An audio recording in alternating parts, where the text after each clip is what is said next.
This is the story of Heather Elvis. Heather Rochelle Elvis was raised in Horry County, South Carolina, an attractive young woman, free-spirited, ambitious with a big personality. She loved art, volunteered at a local church daycare, and spent time in Costa Rica teaching children to read at an orphanage. So, sainthood incoming for that young girl. But makeup was her passion, and she was pursuing that as a career, studying cosmetology after graduating from St. James High School in 2011. While putting herself through school, she worked as a hostess at the Tilted Kilt pub. You ever been to a Tilted Kilt? I'm not allowed. But you know what it is, though, right? I do. It's like the Celtic Hooters. Yeah, it's like Twin Peaks. Yeah. Is that what Twin Peaks is? Yeah. I've always wondered. I've never been in there. Yeah. Yet. that might be about to change. She worked there and at the House of Blues, working her way through school, getting ready to, as I said, get down this road of trying to study cosmetology. In June of 2013, the Tilted Kilt employed 37-year-old Sidney Moorer. Sidney owned a small maintenance company and would regularly do odd jobs fixing things around the restaurant. Heather took an interest in Sidney immediately. In fact, she crushed on him hard. The two flirted often, and a type of relationship began to blossom, despite Heather being 17 years Sidney's junior, something that most likely made that whole thing a little more exciting for her, and I would say for him too.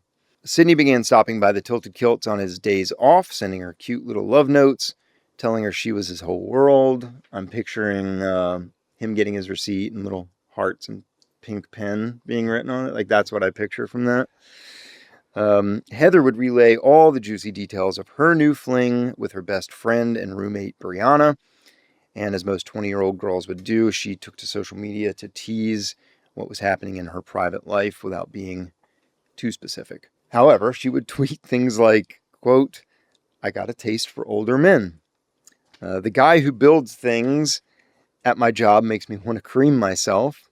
Hashtag wet dreams tonight." And one of these days, I'm going to drag that man into the mop closet and have my way with him.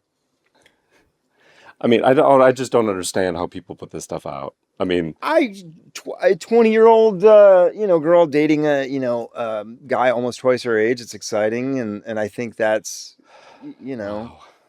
I wouldn't put this stuff out there like that. Is... But I was going to say, her strong suit is not, being vague or. You may not know, but are those tweets still up there? Oh, I don't know. Yeah. I don't know. I know they were. I saw screenshots of them. But why? No, I'm just, it's like a permanent record. Like, even if you think they're being deleted, they will live somewhere digitally forever. I have to tell my kids that all the time. Well, even if there's a Snapchat that says it's 24 hours, it's being stored somewhere. Yeah. Well, and also, I mean, it was in newspapers and stuff that are still online. So all that stuff is still, you can find it online. But things escalated in their relationship, clearly, because on July 12th of that year, she tweeted, "Baby did a bad thing. And I'm in way too deep, but watch me get deeper."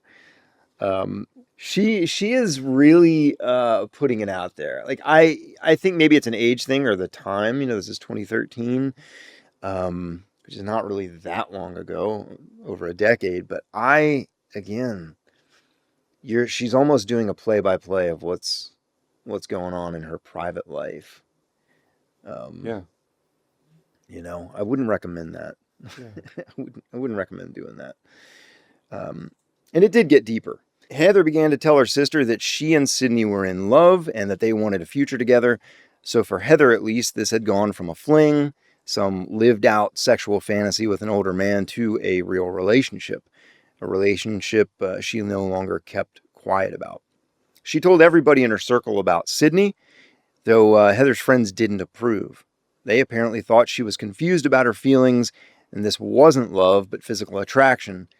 Her friends heard about this man, Sidney, but few of them had actually met him or really knew much about him. They didn't like that he was nearly 2 decades older than her. It seemed creepy and a bit cringy to them, honestly.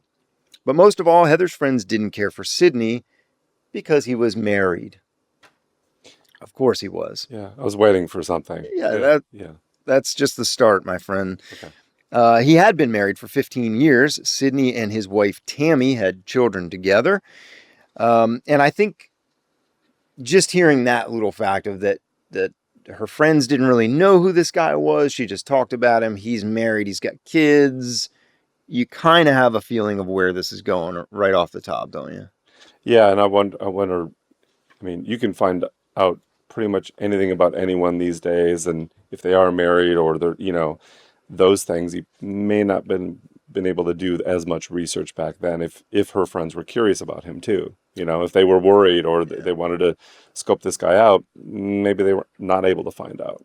Yeah. Well, for whatever reason, be it that Sidney was married or they just cooled off, the relationship that started in the summer of 2013 had ended by that September. Near the end of that month, Heather tweeted, "Once upon a time, an angel and a devil fell in love. It did not end well." So many take that as the relationship was over at that point. You would think that's the end of it, but you'd be wrong. This is actually where things go south. No pun intended there.